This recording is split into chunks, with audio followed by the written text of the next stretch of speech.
चरित्रवान बीवी की पहचान। ये कहानी है चरित्रवान बीवी की। इस कहानी के माध्यम से आप जानेंगे कि चरित्रवान बीवी की पहचान कैसे की जाती है। गांव के एक छोटे से इलाके में राम और उसकी पत्नी सीता रहते थे। सीता को लोग एक चरित्रवान और आदर्श महिला के रूप में जानते थे। उसने हमेशा अपने परिवार की जिम्मेदारियों को बखूबी निभाया और अपने ससुराल के सभी सदस्यों का आदर किया। उसकी सरलता और ईमानदारी ने उसे गांव में बहुत सम्मान दिलाया था।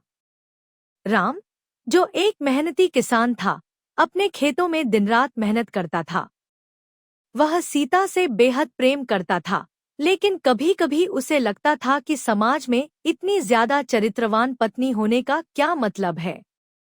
एक दिन राम के मन में यह शंका उठी कि क्या वाकई में सीता उसकी चरित्रवान पत्नी है या सिर्फ समाज के सामने दिखावा करती है।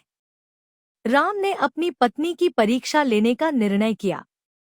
उसने एक पुरानी दोस्त श्याम से मदद मांगी और सीता को गलत रास्ते पर लाने की योजना बनाई। श्याम ने सीता से कहा कि अगर वह उसकी बात मानेगी तो उसे बड़ी दौलत मिल सकती है।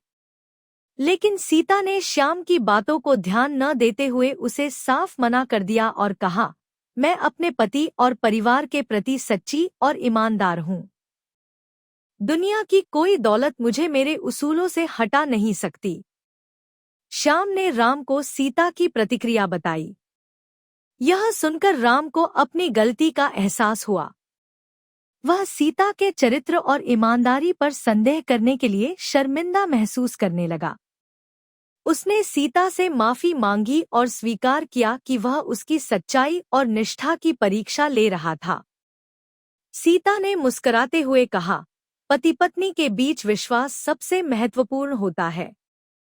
बिना विश्वास के हमारा रिश्ता कभी मजबूत नहीं हो सकता। लेकिन मैं जानती हूँ कि तुम मुझसे प्यार करते हो और मैंने तुम्हें माफ कर दिया है। उस दिन से राम ने सीता को और भी अधिक सम्मान और प्यार दिया। गांव के लोग भी सीता के चरित्र और सच्चाई की कहानियों से प्रेरित हो गए। उसकी पहचान एक आदर्श पत्नी और महिला के रूप में और भी मजबूत हो गई। इसीलिए कहते हैं कि संबंधों में विश्वास होना उतना ही जरूरी है जितना कि जीवन जीने के लिए प्यार। ऐसे ही कहानियां सुनने के लिए चैनल को सब्सक्राइब कर ले।